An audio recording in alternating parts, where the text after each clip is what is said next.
Hi, this is Srinivas Soleti. Welcome to Big Story. EVM tampering చేయొచ్చా?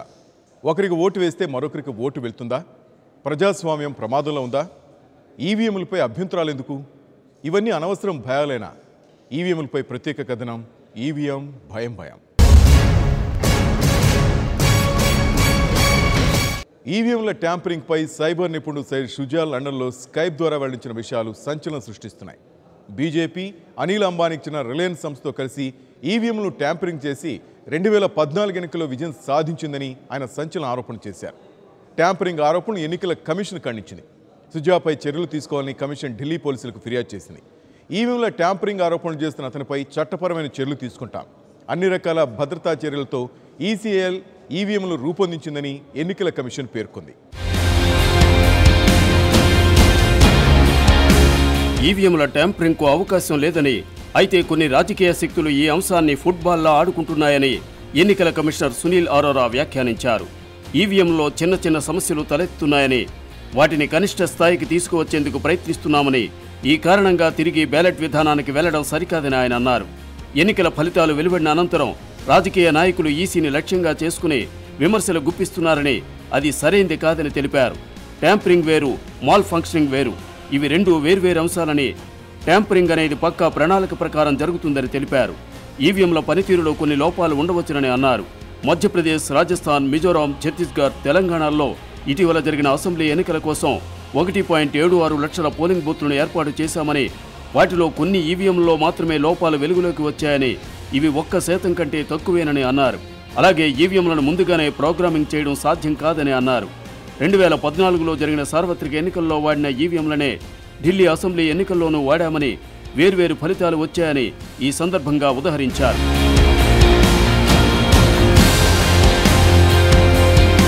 Congress party లండన్లో EVM హాక్థాన్ నిర్వహించిందని కేంద్ర మంత్రి రవిశంకర్ ప్రసాద్ విమర్శించారు. ఢిల్లీలో విలేకరుల సమావేశంలో మాట్లాడిన ఆయన, లండన్లో జరిగిన ఆ కార్యక్రమాన్ని కాంగ్రెస్ వెనుక ఉండి నడిపించిందని ఆరోపించారు. 2014 ఎన్నికల ఫలితాలను అవమానించాలని కాంగ్రెస్ ప్రయత్నాలు చేస్తోందని తెలిపారు. ఆ ప్రెస్ మీట్లో కపిల్ సిబల్ ఏం చేస్తున్నారని రవిశంకర్ ప్రశ్నించారు. ఆయన అక్కడ ఎందుకు ఉన్నారని ప్రశ్నించారు.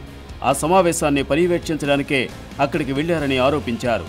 4.5 ఏళ్లు ఐటీ మంత్రిగా పనిచేసిన తాను ఎప్పుడూ సయ్యద్ షుజా అనే పేరు వినలేదని పేర్కొన్నారు. అతడు ప్రెస్ మీట్లో ముఖం చూపించలేదు, వాళ్ళ డ్రామాలేంటో అర్థం కావడం లేదని అన్నారు. ये पूरा आयोजन कांग्रेस के द्वारा प्रायोजित था. वो लोग जो कांग्रेस के नजदीक हैं, वो लोग जो कांग्रेस के लिए प्रचार का काम करते हैं, और उसके मैंने आपको सबूत दे दिए. अब ये श्रीमान सैयद शुजा कहां से प्रकट हो गए भाई?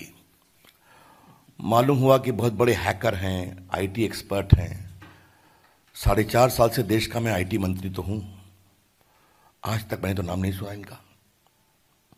और मैं देश दुनिया के आईटी एक्सपर्ट्स की थोड़ी खबर रखता हूं, क्योंकि मेरे काम का वो दायित्व है. तो ये श्रीमान कहां से प्रकट हो गए, ये मुझे समझ में नहीं आया. इनवाइट में कहा गया था, जो लंदन में उनका कार्यक्रम था, कि ये ईवीएम को हैक करते हुए दिखाएंगे. ठीक है. और वो श्रीमान अमेरिका से प्रकट होते हैं, वो भी चेहरा ढांक करके प्रकट होते हैं. तो ये कौन सा नाटक है, मुझे ये समझ में नहीं आया. విచిత్రమేమంటే ఈవీఎంలను ట్యాంపర్ చేయడం కుదరదని ఇప్పుడు చెప్పిన రవిశంకర్ ప్రసాద్ ఒకప్పుడు చెప్పిన మాటలు ఇవి కావు. 2009 ఎన్నికల్లో ఈవీఎంలపై బీజేపీ గగ్గోలు చేసింది. ప్రపంచంలో దాదాపు 120 దేశాల్లో ప్రజాస్వామ్యం ఉంది. అందులో కేవలం 25 దేశాలు మాత్రమే ఈవీఎంలను ఉపయోగిస్తున్నాయి. భారతీయ జనతా పార్టీ ప్రతిపక్షంలో ఉన్నప్పుడు ఈవీఎంలపై ఆరోపణలు చేసింది. We would expect that till a proper inquiry is done and till there is substantial assurance of a foolproof EVM in the coming elections of Haryana, Maharashtra, etc., the Election Commission would consider reverting to the old ballot paper system. 2009 ఎన్నికల తరువాత BJP senior నాయకుడు L K Advani ballot paper ప్రవేశపెట్టాలని demand చేశారు. అప్పట్లో ఢిల్లీ మాజీ chief secretary Omar Saigal ఈవీఎంలను tampering చేయవచ్చని అప్పట్లో ప్రకటించారు. ఈవీఎంలో అనుకున్నంత సురక్షితమైనవి కాదని, వాటిని ఎవరైనా అనుకూలంగా వాడుకోవడానికి ఉపయోగించుకోవచ్చని తాను ఈ విషయాన్ని రుజువు చేస్తానని సైగల్ కేంద్ర ఎన్నికల సంఘానికి రహస్యంగా లేఖ రాశారు. కాంగ్రెస్ పార్టీ ఈవీఎంలను ట్యాంపర్ చేసిందని, తమ పార్టీకి అనుకూలంగా ఓట్లు నమోదయ్యేలా వాటిని మార్చారని ఆరోపణలు చేశారు. The heart of the ballot paper or the brain of the ballot paper lies in its software. The software has been written onto a small chip. Now in the telephone we can change, by changing the chip we change everything. In the telephone we even change the operator, we change the telephone number, we change the owner. Same thing can happen in a voting machine. We should remember this. వీరే కాకుండా కేంద్ర విద్యుత్ శాఖ మాజీ కార్యదర్శి EVS Sharma కూడా ఈవీఎంల పనితీరును పరిశీలించాలని ఎన్నికల సంఘానికి లేఖ రాశారు. వీటిని పరిగణనలోకి తీసుకున్న కేంద్ర ఎన్నికల సంఘం ఎన్నికల కమిషనర్ విఎస్ సంపత్ను, కార్యదర్శి కేఎఫ్ విల్ఫ్రెడ్ను అప్పట్లో హైదరాబాద్కు పంపిందని వార్తలు వచ్చాయి. అధికారుల ఎదుటే ఈవీఎంలను సైగల్ ట్యాంపర్ చేసి చూపించారని అప్పట్లో వార్తలు వచ్చాయి. దాంతో ఆ ఈవీఎంలో పడే ప్రతి 5వ ఓటు కావలసిన పార్టీకి లేదా అభ్యర్థికి పడుతుంది. ఓటరు ఏ పార్టీకి ఓటేసినా, ఏ మేట నొక్కినా అది రిగ్గింగ్కు పాల్పడి ఈవీఎంలో మార్పు చేసిన వారికే ఆ ఓటు నమోదవుతోంది. దీన్ని ప్రత్యక్షంగా చూసిన ఎన్నికల సంఘం అధికారులు నిర్ఘాంతపోయారని చెబుతున్నారు. అప్పుడు కాంగ్రెస్ ఈ ఆరోపణలను, విమర్శలను కొట్టిపారేసింది. ఓడిపోయిన పార్టీ చెప్పే మాటలని పేర్కొంది. అప్పట్లో వచ్చిన వార్తలను చూడండి. Comments are most unfortunate. Tampering and illegality can happen in any situation. Both manual balloting, paper balloting, as also EVMs necessarily have to be with safeguards. But that should not call for a blanket abolition of EVMs. That would truly take us back to the dark ages. It is an astonishing statement from the head of a losing party. చూశారుగా, ఇప్పుడు మాత్రం పాత్రలు reverse అయ్యాయి. అప్పుడు ఈవీఎంలను సమర్థించిన వారు ఇప్పుడు అనుమానిస్తున్నారు. అప్పుడు అనుమానించిన వారు ఇప్పుడు సమర్థిస్తున్నారు. దీనికి కారణాలు 2 రకాలు కావచ్చు. నిజంగానే ఈవీఎంల ట్యాంపరింగ్ జరిగే అవకాశం ఉండవచ్చు. అందువల్ల అధికారంలో ఉన్న పార్టీ ఈవీఎంలపై ఈగ వాలనీయకుండా చూసుకోవడం జరుగుతుండవచ్చు. లేదా ఈవీఎంలు గొప్ప యంత్రాలు కావచ్చు. ఓడిపోయిన వారు వెతుకుతున్న సాకులే ఈ ఆరోపణలు కావచ్చు. ఏది ఏమైనా ఈవీఎంలపై అనుమానాలు అలుముకున్నాయన్నది వాస్తవం. ఈవీఎంలపై ఆరోపణలు ఉత్తరప్రదేశ్ ఎన్నికల తరువాత మరింత ఎక్కువయ్యాయి. పంజాబ్, గోవా రాష్ట్రాల్లో ఆమ్ ఆద్మీ పార్టీ ఓటమికి కారణం ఈవీఎంలే అని కేజ్రీవాల్ అన్నాడు. ఉత్తరప్రదేశ్లో బీజేపీ గెలుపుకు కారణం ఈవీఎంలే అని మాయావతి ఆరోపించారు.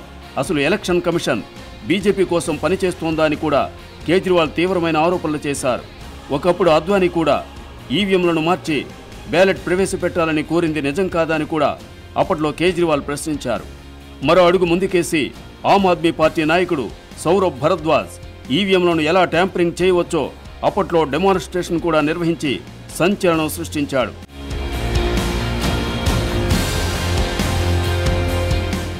కాంగ్రెస్, యూపీఏ హయాం నుంచి బీజేపీ, ఎన్డీఏ కూటమి పాలన దాకా ఈవీఎంలపై ప్రతిపక్షంలో ఉన్నవారు ఆరోపణలు చేస్తూనే ఉన్నారు. సంఘం పట్ల పూర్తి విశ్వాసం ఉందని బీజేపీ ప్రకటిస్తే, ప్రజల పట్ల పూర్తి నమ్మకం ఉందని ఈసీ ప్రకటిస్తుంది. కానీ ఈవీఎంలపై నమ్మకం పెంచే వాతావరణం కనిపించట్లేదు. తాను వేసిన ఓటు ఎవరికి వెళ్ళిందో అన్న అనుమానం ఓటర్ను వదలటం లేదు. ఎలక్ట్రానిక్ ఓటింగ్ యంత్రాలను అధికారంలో ఉన్న పార్టీ సమర్థిస్తోంది. కారణమేమై ఉంటుంది? గతంలో కాంగ్రెస్ సమర్థించింది, ఇప్పుడు బీజేపీ సమర్థిస్తోంది. ఈ అనుమానాలు ఇప్పుడు పెరుగుతున్నాయి. ఈవీఎంలలో ఒక అభ్యర్థికి అనుకూలంగా సర్దుబాటు చేయవచ్చా? అమెరికా సహా యూరోపియన్ దేశాలు ఈవీఎం ఓటింగ్కు దూరంగా ఉంటున్నాయంటే కారణం ఇదేనా అనే ప్రశ్నలు పుడుతున్నాయి. భారత ఎలక్ట్రానిక్ ఓటింగ్ మెషిన్ను హ్యాక్ చేయడానికి అమెరికా శాస్త్రవేత్తలు అక్కడి మిచిగాన్ విశ్వవిద్యాలయంలో 2 ఏళ్ల క్రితమే చేసిన ప్రయోగం వార్తలు వచ్చాయి. వాళ్ళు ఒక ప్రత్యేక పరికరాన్ని సృష్టించారు. భారత ఈవీఎంస్ వ్యవస్థలోకి చొరబడి పనితీరును కనిపెట్టి బయటపెట్టడమే ఆ టెక్నిక్. ఈ ప్రయోగంతో మొబైల్ ఫోన్ ద్వారా అవసరమైన సందేశాలు పంపించి ఓటింగ్ ఫలితాలను ఆ శాస్త్రవేత్తలు తారుమారు చేయగలిగారని 2 ఏళ్ల క్రితమే వార్త వచ్చింది. ప్రస్తుతం ఇండియాలో 10,40,000 ఓటింగ్ యంత్రాలను వినియోగిస్తున్నారు.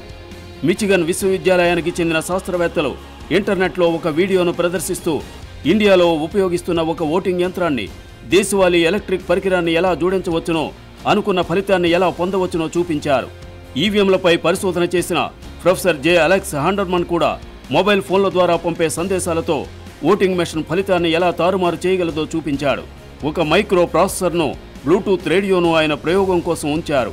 అప్పుడు ఆ ఇమిటేషన్ బోర్డ్ ఈవీఎం మదింపు వేసిన ఓట్ల మొత్తాన్ని అడ్డుకుని పాటిస్తానే దొంగ ఓట్ల మొత్తాన్ని ఎలా నింపవచ్చో నిరూపించింది. భారతీయ ఎలక్ట్రానిక్ ఓటింగ్ మిషన్లు ఎలాంటి లోపం లేని యంత్రాలు.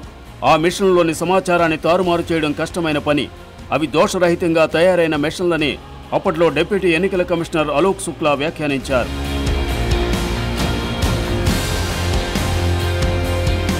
2017లో ఈవీఎంలో లోపాలు, మాల్ ఫంక్షనింగ్ల గురించి వార్తల తరువాత వీటిని రద్దు చేసి బ్యాలెట్ పేపర్ వ్యవస్థను తిరిగి ప్రవేశపెట్టాలని, ఈవీఎం యంత్రాలు ట్యాంపరింగ్ చేయడానికి వీల్లేవని రుజువయ్యే వరకు బ్యాలెట్ పేపర్ ఆధారంగానే ఓటింగ్ నిర్వహించాలని దేశంలోని 16 రాజకీయ పక్షాలు ఎన్నికల సంఘానికి వినతి పత్రం సమర్పించాయి. ఈవీఎంలను ట్యాంపర్ చేసి రుజువు చేయవలసిందిగా అంతకుముందు ఎన్నికల సంఘం విపక్షాలకు సవాల్ విసిరింది. కానీ ఆ సవాల్ చేయడానికి ముందు ఎన్నికల సంఘం ఒక ప్రకటన చేస్తూ 2019 ఎన్నికల నుంచి ప్రస్తుత ఈవీఎంలను తొలగించి ఇకపైన ఎలాంటి జోక్యానికి, లోపాలకు అవకాశం లేని కొత్త ఈవీఎంలను తీసుకొద్దామని పేర్కొన్నది. అంటే అర్థమేమిటి? ఇప్పటిదాకా పనిచేసిన ఈవీఎంలు పార్టీలకు, అభ్యర్థులకు అనుకూలంగా ట్యాంపరింగ్ చేసే అవకాశం ఉందని ఎన్నికల కమిషన్ చెప్పకుండానే చెప్పిందా? 2017 ఎన్నికల ఫలితాల్లో బయటపడిన మరొక వ్యవహారం అనుమానాలను మరింత పెంచింది. భిన్ నియోజకవర్గ ఉప ఎన్నికల ఫలితాల సందర్భంగా వెల్లడైన విషయాలు సంచలనానికి దారితీశాయి. ఎన్నికల సంఘం మీద గగ్గోలు మొదలైంది. ఓటర్లు ఎవరికి ఓటు వేశారన్న విషయాన్ని ఓటింగ్ పేపర్ను ఆడిట్ చేసినప్పుడు ఒక్క బీజేపీ చిహ్నంతో ఉన్న స్లిప్లే ఈవీఎంలో దొరికాయి. ఇది ఓటర్ పేపర్ ఆడిట్ వల్లనే బయటపడింది. ఉత్తరప్రదేశ్లో ఈవీఎంలను పరీక్షిస్తున్న సమయంలో వాటిలోకి ఫీడ్ చేసిన డేటాను భిన్ పోలింగ్ సమయంలో తొలగించకుండా అలాగే ఉంచారట. దాంతో ఓటింగ్ స్లిప్పులన్నీ వెళ్లి బీజేపీ చిహ్నానికి జతయ్యాయని కమిషన్ సమర్థనగా చెప్పుకోవలసి వచ్చింది. ఇవన్నీ ఈవీఎంలపై అనుమానాలను పెంచిన వార్తలు. ఇలాంటి వార్తలు ఇంకా చాలా ఉన్నాయి. గతంలో ఇన్ని ఆరోపణలు వచ్చిన ఈవీఎంలపై ఇప్పుడు కొత్తగా లండన్లో ఒక హ్యాకర్ కొత్త ఆరోపణలు చేశారు. ఇందులో సంచలనాత్మకమైన విషయాలున్నాయి. ముఖం కనిపించకుండా మాస్క్ ధరించిన హ్యాకర్ 2014 సార్వత్రిక ఎన్నికల్లో వాడిన ఈవీఎంలను అభివృద్ధి చేసిన ఈసీఐఎల్ బృందంలో తాను కూడా సభ్యుడినని చెప్పారు. అయితే ఈసీఐఎల్ తమ వద్ద ఆ పేరున్న వారెవరూ పనిచేయలేదని చెప్పింది. ఈవీఎంలు హ్యాక్ చేయవచ్చని చెప్పినందుకు తమ బృందంలోని కొందరిని చంపేశారని, అందుకే దేశం విడిచి పారిపోయానని చెప్పుకొచ్చాడు. 2014లో భారత్ నుంచి పరారై వెళ్లి అమెరికాలో రాజకీయ ఆశ్రయం కోరానని అన్నాడు. అయితే తన వాదనకు మద్దతుగా ఆయన ఆధారాలను ఇవ్వలేదు. ఈ విలేకరుల సమావేశానికి ఎన్నికల సంఘాన్ని, రాజకీయ పార్టీలను ఆహ్వానించామని తెలిపాడు. కాంగ్రెస్ తరపున కపిల్ సిబల్ తప్ప ఎవరూ రాలేదని అన్నాడు. और ना मेरा कोई इरादा था देखने का, क्योंकि जिस ईवीएम में उन्होंने ये हैकाथॉन दिखाई है वो इलेक्शन कमीशन का ईवीएम नहीं है। आप तो जानते हैं कि इलेक्शन कमीशन के जो ईवीएम हैं वो 2 पब्लिक सेक्टर की कंपनियां बनाती हैं और वो ही हम इस्तेमाल करते हैं। वो भी हाईली सीक्रेट कंडीशंस में बनती हैं। और आप जान रहे हैं कि वो ये जो मशीन्स हैं जो सन 2000 में बनी हैं, 2006 से चली आ रही हैं, हर एक इलेक्शन में कभी कोई रिजल्ट देती है, कभी कोई रिजल्ट देती है। 2009 నుంచి 2014 వరకు తాను ఈసీఐఎల్ సంస్థలో పనిచేశానని అతను పేర్కొన్నారు. ఈవీఎంలను హ్యాక్ చేయవచ్చా అన్నది పరిశీలించాలని ఈసీఐఎల్ తన బృందాన్ని కోరిందన్నాడు. వాటిని హ్యాక్ చేయవచ్చని తాము నిరూపించామని తెలిపారు. తన ఆరోపణలకు ఆధారాలు కూడా ఉన్నాయని, ఇటీవల ఎన్నికల్లో వాడిన ఈవీఎంల ద్వారానే హ్యాకింగ్ తీరును వివరిస్తా అంటూ సంచలన ప్రకటన చేశాడు. నిజానికి స్వయంగా ఈ సమావేశానికి హాజరై ఈవీఎంను ఎలా హ్యాక్ చేస్తారనేది చూపిస్తానని మొదట చెప్పాడు. కానీ తనపై గుర్తు తెలియని కిరాయి దుండగులు దాడి చేయడం వల్ల తన లండన్ పర్యటన రద్దు చేసుకోవాల్సి వచ్చిందని, అందువల్ల తాను టెలికాన్ఫరెన్స్ ద్వారా ఈ సమావేశంలో మాట్లాడుతున్నానని అన్నాడు. స్కైప్ చాట్లో ఎవరూ గుర్తుపట్టడానికి కానీ, సరిగా చూడటానికి కానీ వీల్లేకుండా చీకట్లోనే ఉన్నాడు. తన ప్రాణాలకు ముప్పు ఉందని, కాబట్టి తన భద్రత కోసం తనను ఎవరూ గుర్తించకుండా ఈ జాగ్రత్తలు తీసుకున్నానన్నాడు. Indian journalist association Europe, France press association లండన్లో సంయుక్తంగా ఈ ప్రెస్ కాన్ఫరెన్స్ నిర్వహించాయి. పాత్రికేయులు, విద్యార్థులతో పాటు బ్రిటన్, భారత ఎంపీ కపిల్ సిబల్ సహా పలువురు ప్రముఖులు కూడా ఈ సమావేశంలో పాల్గొన్నారు. తన ప్రాణాలకు ప్రమాదం ఉందన్న భయంతో 2014లో అమెరికాలో రాజకీయ ఆశ్రయం కోరాల్సి వచ్చిందని పేర్కొన్నాడు. భారతదేశంలో ఈవీఎం హ్యాకింగ్ గురించి తెలిసిన తన మాజీ సహోద్యోగులు, స్నేహితులు 5గురు హత్యకు గురయ్యారని కూడా సయ్యద్ చెప్పారు. शुरू से ईवीएम मशीन पर भरोसा नहीं है। शुरू से बटन दबाओ, पता नहीं पड़ता वोट कहां गया। इसलिए बुनियादी तौर पर जब सारे विश्व में चुनाव बैलेट पेपर से हो रहे हैं, पूरे विश्व में विकसित देश भी बैलेट पेपर पे चुनाव करा रहे हैं, तो फिर हमें क्या ऐतराज होना चाहिए। अडवाणी जी से लेकर मायावती जी से लेकर अरविंद केजरीवाल से लेकर सबके पक्ष में हूं कि ईवीएम मशीन से चुनाव देश में होना नहीं चाहिए। ఇండియాలో ఉపయోగించిన ఈవీఎంలను ఎవరైనా వచ్చి హ్యాక్ చేసి చూపాలని భారత ఎన్నికల కమిషన్ గతేడాది బహిరంగంగా సవాల్ చేసింది.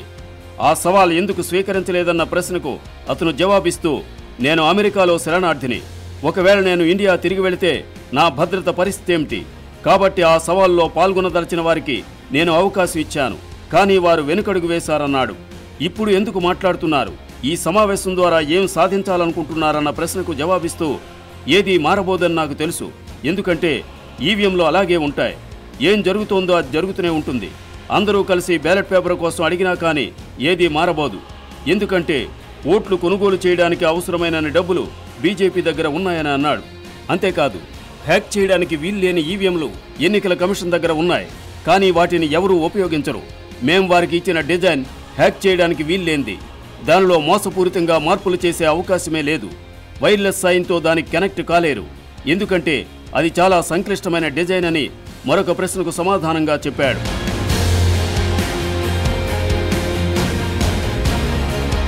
ఎన్నికల్లో భారత ఎన్నికల కమిషన్ ఉపయోగించిన ఈవీఎంలు లోపరహితమైనవని ఈసీఐఎల్ పునరుద్ఘాటించింది. వీటిని ఈవీఎంలను భారత electronics limited, electronics corporation of India limited పటిష్ట పర్యవేక్షణ భద్రతల మధ్య తయారు చేశారు. 2010లోనే ఏర్పాటు చేసిన ప్రముఖ సాంకేతిక నిపుణుల కమిటీ పర్యవేక్షణలో అన్ని దశలను స్టాండర్డ్ ఆపరేటింగ్ ప్రొసీజర్లను క్షుణ్ణంగా పరిశీలించారని వివరించింది. కాంగ్రెస్ పార్టీ ఎన్నికలకు ముందు నుంచే ఈవీఎంలను తప్పుపట్టడం మొదలుపెట్టిందని కేంద్ర మంత్రి, బీజేపీ సీనియర్ నాయకుడు ముఖ్తార్ అబ్బాస్ నఖ్వీ ఎద్దేవా చేశారు. దేశంలో వాతావరణం ఎలా ఉందో ఆ పార్టీకి అర్థమైనట్లు ఉంది. కాంగ్రెస్కు ప్రతికూల రాజకీయాలతో 2019లో ఏం జరగబోతోందో తెలిసిపోయినట్లు ఉందని విమర్శించారు. ఈ విమర్శ అంత పసవున్న విమర్శ కాదు. 2018 5 రాష్ట్రాల ఎన్నికల తరువాత కూడా బీజేపీ నేతలు ఇలాంటి మాటలు చెప్పడం మేకపోతు గాంభీర్యం తప్ప మరేమీ కాదు. ఈవీఎంల విషయమై లండన్లో ఆరోపణలు వచ్చిన తరువాత దేశ ప్రజాస్వామ్యాన్ని కాపాడాలంటూ పశ్చిమ బెంగాల్ ముఖ్యమంత్రి, తృణమూల్ కాంగ్రెస్ అధినేత్రి మమతా బెనర్జీ ట్వీట్ చేశారు. ప్రతి ఓటు ఎంతో విలువైనది. యునైటెడ్ ఇండియా సభలో ప్రతిపక్ష పార్టీలన్నీ ఈవీఎం అంశం గురించి మాట్లాడాయి. ఈ అంశాన్ని ఎన్నికల కమిషన్ ముందుకు తీసుకెళ్లాలని జనవరి 19వ తేదీన అన్ని పార్టీలు కలిసి నిర్ణయించాయని ఆమె అన్నారు. ఆంధ్రప్రదేశ్ ముఖ్యమంత్రి చంద్రబాబు నాయుడు కూడా ఈవీఎంలపై తీవ్ర అభ్యంతరాలు వ్యక్తం చేశారు. లండన్ హ్యాక్థాన్ తరువాత అనుమానాలు మరింత పెరిగాయి. నేను real time governance information technology not now 84 నుంచి నేను అమలు చేస్తున్నాను. 95 నుంచి నేను మీ సేవా సెంటర్లు పెట్టి పెద్ద ఎత్తున ముందుకు పోయాను. ఇప్పుడు రియల్ టైమ్ గవర్నెన్స్కి వెళ్ళాం. ఇక్కడ ఈవీఎంలు ప్రపంచంలో ఎవరు వాడరు. ఎందుకు వాడరంటే ఆటోమేటిక్గా మ్యానిపులేట్ చేయడానికి అవకాశాలు ఉన్న ఈవీఎంలు. ఇట్ ఈస్ చిప్ను కానీ ఎవడైతే డిజైన్ చేశాడో, ఎవడైతే దాన్ని మ్యానుఫ్యాక్చర్ చేశాడో వాడనుకుంటే దాన్ని కమాండ్ చేసే అవకాశం ఉంది. భారతదేశంలో ఈవీఎంల గురించి గతంలోనూ ప్రశ్నలు వచ్చాయి. 2014 లోక్సభ ఎన్నికల తర్వాత చాలా ప్రతిపక్ష పార్టీలు ఈవీఎంల పనితీరు, విశ్వసనీయత మీద సందేహాలు లేవనెత్తాయి. ఈవీఎంను tamper చేయవచ్చునంటూ Aam Aadmi party EVM తరహా యంత్రం ఒకదాంతో ఢిల్లీలో ప్రదర్శన కూడా నిర్వహించింది. ఎన్నికల సంఘం ఈ ఆరోపణలను ఎప్పటికప్పుడు ఖండిస్తూ వచ్చింది. ఈవీఎంను హ్యాక్ చేసి చూపించాలని గతంలో ఒక సవాలు కూడా చేసింది. ఆ సవాలుకు ఎన్సీపీ, సిపిఎంలు మాత్రమే హాజరయ్యాయి, కానీ ఛాలెంజ్లో పాలు పంచుకోలేదు. ఎన్నికల సంఘం చూపించిన దాన్ని వీక్షించాయి. ఎన్నికల కమిషన్ సవాలు ఒక డ్రామా మాత్రమేని, కాబట్టి అందులో తాము పాల్గొనబోమని ఆమ్ ఆద్మీ పార్టీ పేర్కొంది. రాజకీయ నాయకులు నిన్న చెప్పింది నేడు చెప్పరు, నేడు చెప్పింది రేపు చెప్పరు. నాయకులు అధికారంలో ఉన్నప్పుడు ఒకలా మాట్లాడతారు, ప్రతిపక్షంలో ఉన్నప్పుడు మరోలా మాట్లాడతారు. ఎప్పటికెయ్యది ప్రస్తుతం అప్పటికా మాటలాడి తిరుగుతుంటారు. అర్థం కాలేదా? అయితే సుబ్రహ్మణ్య స్వామి ఈవీఎంల గురించి చెప్పిన మాటలు వినండి. When we had ballot system, we had voter fraud, no doubt. But it was all retail in one constituency, one booth like that. This electronic voting machine is wholesale fraud. In fact, according to my estimate, I am willing to say it here, I've said it in the court, so it's not it's a part of the public record. 90 seats won by Congress party in 2009 was due to electronic voting machine and not due to the public vote that they received. ఆ తరువాత సుబ్రహ్మణ్య స్వామి ఏం చెబుతున్నారో వినండి. और supreme court ने मेरी बात को मानी और मैं मुझसे पूछा कि इसको सुरक्षित करने के लिए क्या करना चाहिए. तो मैंने कहा कि एक VVPAT है, माने वो एक टेलीविज़न, छोटी सी टेलीविज़न स्क्रीन होगी और जैसे आप वोट डालोगे वो किसको वोट दिया वो स्क्रीन में आएगा. फिर वो एक वोटर स्लिप बन के बॉक्स में गिरेगा, बॉक्स को सील करेंगे. तो फिर उसके बाद कभी कुछ विवाद होगी तो सील करके जो बॉक्स में जो रिसीट है वो ही गिना जाएगा. अभी क्या होता है कि कोई भी संदेह होती है, कोई इलेक्शन पिटीशन होती है तो वही मशीन को दोबारा चलाते हैं. అంటే వీవీప్యాట్ ఉంటే చాలు ఇక ఈవీఎంలు బ్రహ్మాండంగా పనిచేస్తున్నాయని సుబ్రహ్మణ్య స్వామి అంటున్నారు. కానీ వీవీప్యాట్ నుంచి వచ్చే రసీదులు లెక్కించడం జరుగుతోందా? అలా లెక్కించడం జరిగితే అది పేపర్ బ్యాలెట్ అవుతుంది. అప్పుడు ఈవీఎంల అవసరమే ఉండదు. అభివృద్ధి చెందిన అమెరికాలో కూడా ఈవీఎంలు లేవు. చాలా రాష్ట్రాల్లో పేపర్ బ్యాలెట్లే కొనసాగుతున్నాయి. కొన్ని రాష్ట్రాల్లో ఎలక్ట్రానిక్ ఓటింగ్ ఉన్నా అది ఈమెయిల్ లేదా ఫ్యాక్స్ రూపంలో ఉంది. అనేక దేశాలు ఈవీఎంలకు దూరంగా ఉన్నప్పుడు, అనుమానాలు దట్టంగా అలముకుంటున్నప్పుడు, ప్రతిపక్షంలో ఉన్నప్పుడు, ప్రతి పార్టీ ఈవీఎంలను వేలెత్తి చూపినప్పుడు ఈవీఎంలు కొనసాగించాలనుకోవడంలో ఔచిత్యముందా?